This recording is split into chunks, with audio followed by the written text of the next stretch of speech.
Hello friends, today we'll talk about Robert Greene. Robert Greene, he is popular for negatively criticizing his colleague. वो अपने ही colleagues को negatively criticize करते थे. उन्होंने Shakespeare के बारे में भी गलत बोला था. ओके, पेंडोस्टो जो उनका वर्क है वो सोर्स बना था किसके? डायरेक्ट सोर्स था ये शेक्सपियर्स के विंटर्स टेल का. डायरेक्ट सोर्स था विंटर्स टेल का. ये जो मैं आपको नोट्स प्रोवाइड कर रही हूँ ये शॉर्ट फॉर्म है. अगर आपको डिटेल नोट्स चाहिए तो वो भी मैं आपको प्रोवाइड कर दूंगी. डिटेल हमें डिस्कशन करना है किसी भी टॉपिक पे तो आप कमेंट कीजिए, हम वो भी करेंगे. ओके, तो ये डायरेक्ट सोर्स था हमारे शेक्सपियर्स के विंटर्स टेल्स का. अब वर्क की बात करते हैं. ग्रीन ग्रॉट्स. ग्रीन ग्रॉट्स क्या है? वर्क है रॉबर्ट ग्रीने का. It is basically a pamphlet. ये एक पैम्पलेट है. Robert Green comment on Shakespeare and said, इसमें रॉबर्ट ग्रीन ने कमेंट किया है शेक्सपियर के बारे में और बोला है Shakespeare was a abstract crow express beautified with our feathers. उन्होंने बोला है कि Shakespeare was a abstract crow beautified with our feathers. हमारे फेदर्स, हमारे पंखों से वो उड़ रहा है. ठीक है, अभी उड़ना सीखा है. ग्रीने ने कहा था कि शेक्सपियर में टैलेंट नहीं है जो यूनिवर्सिटी राइटर्स में है. वो एक यूनिवर्सिटी विट है ना, 7 यूनिवर्सिटी विट्स है, उनमें से रॉबर्ट ग्रीने एक है. तो उन्होंने बोला था कि शेक्सपियर में टैलेंट नहीं है जो हम यूनिवर्सिटी विट में है. He said Shakespeare is jack of all trades. उन्होंने बोला था Shakespeare is a jack of all trades. Jack of all trades का मतलब होता है मीन्स जो सब कुछ लिख लेता है बट उसके पास लिखने की मास्टरी नहीं है. Okay, he said Shakespeare copy everything from us. उन्होंने बोला था कि जो भी हम लोग लिखते हैं यूनिवर्सिटी विट्स, हमसे ही शेक्सपियर ने सब कुछ कॉपी किया है. In this pamphlet he is using the line which is Shakespeare Henry 6 part 3 lines. उन्होंने यूज करी है, वो कौन सी है? O tiger's heart up, O tiger's heart wrapped in a women hide.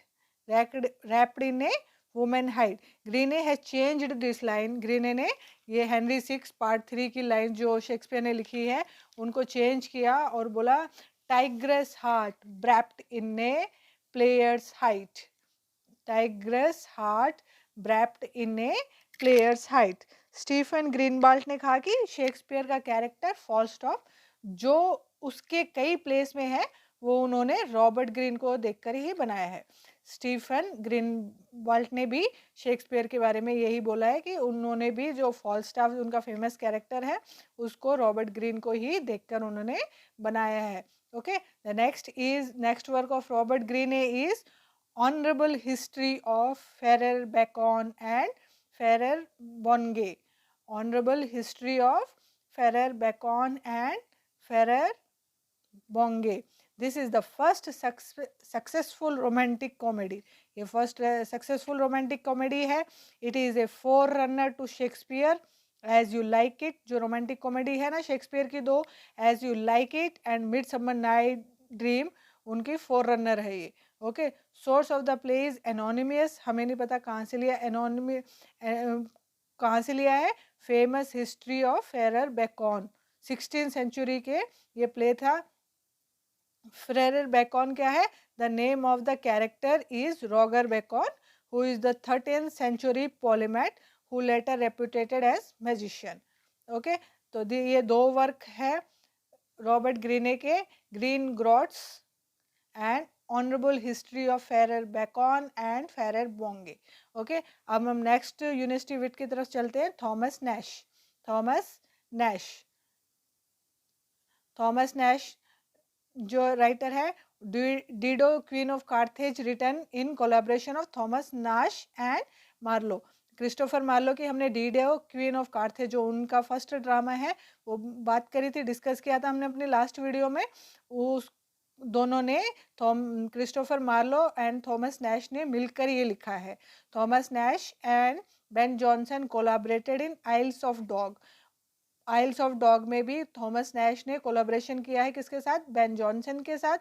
और आइल्स ऑफ डॉग ये क्या है? एक वर्क है. The work caused a major controversy due to which the play was never published. बहुत ज़्यादा कंट्रोवर्सी हो गई थी उसके वजह से प्ले कभी पब्लिश ही नहीं हुआ है. बेन जॉनसन वाज जेल्ड, उनको जेल भी हुई थी. And Thomas Nashe house was sealed and Nashe was able to escaped and stay to Great Yarmouth before returning to London. London आने से पहले उन्हें बहुत दिक्कत हुई, प्ले लिखने की वजह से बहुत ज़्यादा कंट्रोवर्सी में वो फंस गए थे. ओके, उनका एक वर्क हम डिस्कस करते हैं. फर्स्ट वर्क है उनका summers last will and testament. Summers last will and testament. Know earlier English comedy has anything that this play has. Okay, it is called intellectual content and social relevance. It is called intellectual content and social relevance. This play is like a bridge between 16th century interlude and 17th century masque, and it features personification of 4 seasons. Okay, Summer is said to be the king of the world. Summer क्या है? King of the world. ये आपको याद रखना है. Summer's last will and testament written by Thomas Nashe. इसमें उन्होंने कहा है कि no the king Summer become old, now the king Summer become old and declining and he make his will. उन्होंने वो बुजुर्ग होते जा रहे थे, उन्होंने अपनी विल बनाई. This play contains a poem अबजू अर्थ विश. उन्होंने इसमें एक पोयम भी लिखा है एडजू अर्थ विश.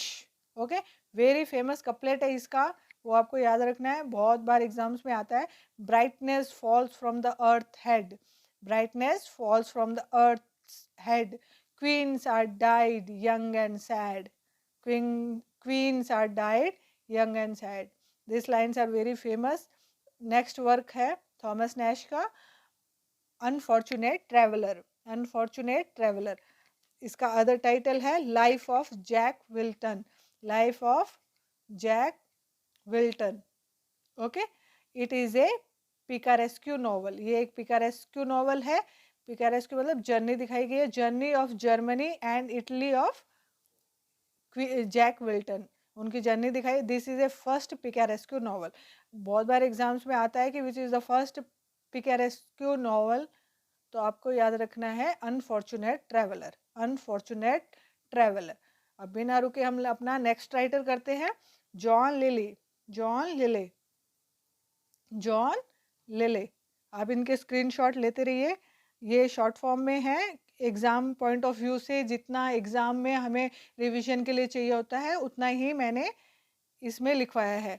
ओके, तो जॉन लिले ही रोट इफ्यूज. इफ्यूज क्या है?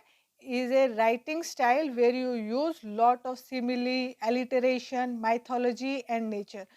ये बहुत सारे इफ्यूज से लिखा गया है. उसमें सिमिली जितने भी राइटिंग स्टाइल्स होते हैं वो यूज़ करे गए हैं.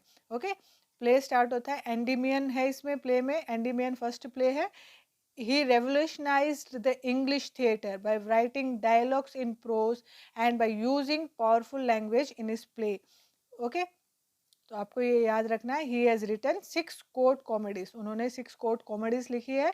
Endymion, Sappho and Phao, Alexander and Campaspe. Fourth is Midas.